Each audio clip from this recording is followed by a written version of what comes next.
So we're going to keep moving with our rocket here. We have our shock cord and shock cord mount that we glued up. It's got a little curve to it. It's kind of nice. We're actually going to go ahead and put it in our body tube. The important thing to remember is that this piece has to be far enough inside so that our nose cone can go in and out.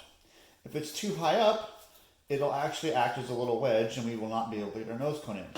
So the instructions tell us that we must put it in 3.8 centimeters, which, if you do the math, is about 1.5 inches.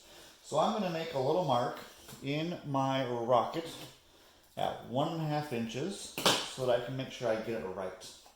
So I'm going to do a quick little measurement, and it needs to be about that far down. And we're going to go ahead and mix a little bit of epoxy, just a small amount, so we can put it in. Now you can either use epoxy or your Elmer's glue. Either will be fine, but because we want to try and paint the rocket today, we're going to use a little epoxy because we know it'll dry a little faster. So we're just going to quickly mix just a little bit of epoxy. We don't need much at all for this. We'll mix our epoxy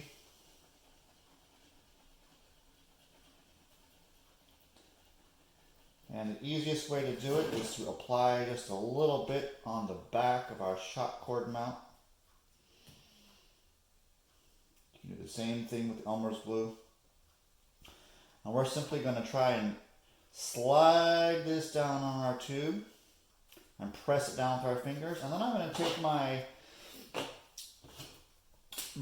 clothespin and I'm going to put a clean, dry stirring stick or anything you can put in there, and I'm just going to set it down on top of my shock mount, and I'm going to use my clothespin to kind of hold it down, to press it down inside there, because my clothespin doesn't go to 1.5 inches, and it looks good. I'm just going to leave it like that, and we're going to talk about painting our rocket. So we are going to paint our rocket in the color of the red nose cone, the white body, and one blue fin. So in a later video, we'll show you how to paint our rocket. One more thing that we have to do is to cut out the little piece where our shock cord mounts. Now we don't want to cut this out and mount our shock cord because we have to paint it, and it's easier to paint if we do it separately.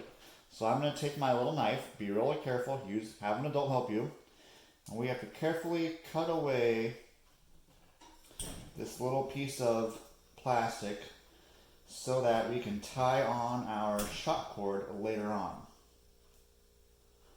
This never works very well. It always makes me nervous having to have this really sharp knife. And we don't want to cut off our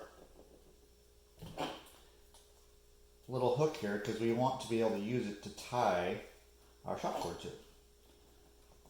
If you break this little piece, now you have the little area where we can tie our shock cord to it. All right, there you go. We'll see you in a little bit.